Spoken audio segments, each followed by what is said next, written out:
Welcome back. Now, right now, there is a national blood shortage, and it's not just this year. The American Red Cross says it's seen a 40% decrease in donations over the last 20 years, but you can help. So this afternoon, we have with us Rachel from the Red Cross to talk more about these donations, why they're so important. Rachel, thank you so much for joining us. Thanks for having me. Now, when it comes to donations, we say shortage. I mean, like, do you really need it, or are we just hyping this up? No, we really need it. And part of the reason is that we're coming out of the holidays. So we always see a little bit of a dip in the holidays because people are traveling, they're going, visiting family, inclement weather. I mean, look at it outside. But from Christmas to New Year's, we were short about 7,000 units from what we would typically need to collect during that time frame. Okay, so we need to collect roughly 13,000 units of blood nationally every single day in order to maintain an adequate supply. So we were seeing a big dip, which we're used to, but now, over the last week, we've lost thousands of units too because of all the weather that's hit the Midwest. It's cold and flu season. I mean, there's so many different things that play into it, and it's critically important that we have these units available for our patients. Our patients aren't going away. The people that need them aren't going away. The people that are traveling, I mean, you've got trauma situations with car accidents. We need to make sure that these units are available for our patients. Well, Rachel, one thing I know I asked you before we came on, and so we have to clarify, because my third thought is, obviously, blood is not soup, but I'm a food-oriented girl, just am. And I know that if I don't want to have something go to waste, I just stick it in the freezer, and then I pull it out, nuke it in the microwave, and it's just as fresh as before, kind of. Blood, not so much the same. No, it's not. If only it were that simple, but it cannot be manufactured. It has to go human to human. Therefore, it does have a shelf life. So units last right around 37 days. But we're finding that we are using these units as we're getting them, and they are, being given to the hospitals or being sent somewhere else. But no, there is a shelf life with whole blood. So what's nice, though, is that whole blood, so that means that it's not going to waste, quite literally.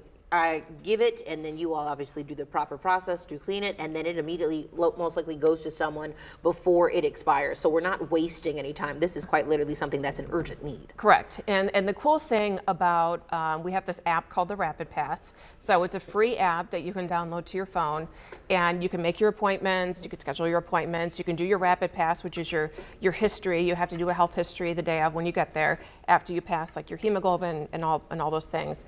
But it tells you what your blood journey is after that donation. So, like, for instance, like I donated back in the fall, and my blood ended up at Cincinnati Children's Hospital down, and it's gone to North Carolina before. So it kind of closes that gap, which is, I think, really cool for our donors to say, wow, that 45 minutes that I took out of my day to donate a pint of blood meant something critically important to somebody, even if it's not somebody in my own community.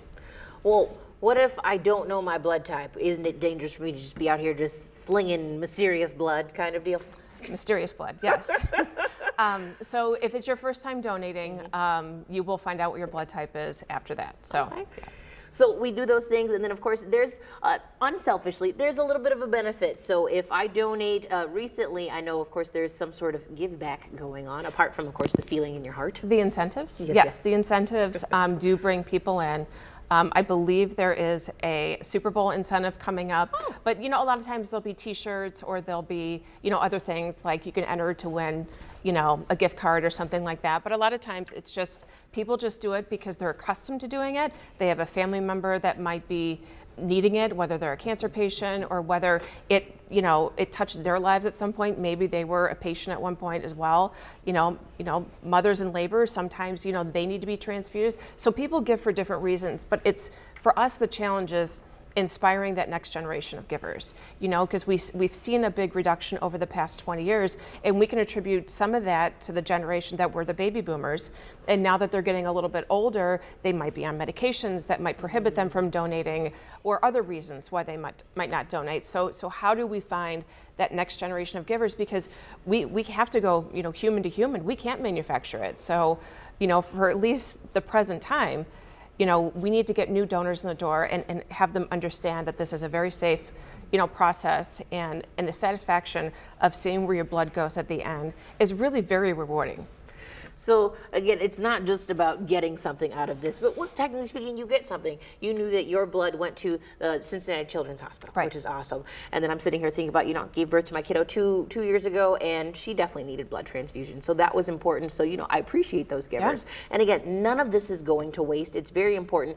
Is there a drive coming up that we want to push to, or honestly, we just need to go to the website? You go to the website, redcrossblood.org. You can put in your zip code, and you can find a drive that's near you. Or if you don't like, using the web, you can call 1-800-RED-CROSS. They can schedule an appointment for you. And then Rachel, for those folks out there, it's like, oh, I do want to help because that does feel like a great thing. I am afraid of needles. What do you say to those people who I just can't? I understand. I mean, certainly there are frequently asked questions that you can find on our website to kind of talk about the process. Our phlebotomists are really, really great at talking you through it as well. And it's just a very half of a second of a little bit of a poke. And I mean, that's it. That's it.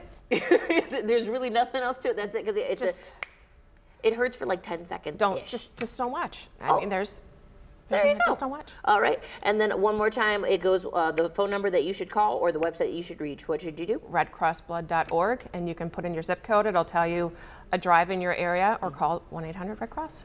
Rachel, thank you so much Thanks for taking for the having me. time. Of course, again,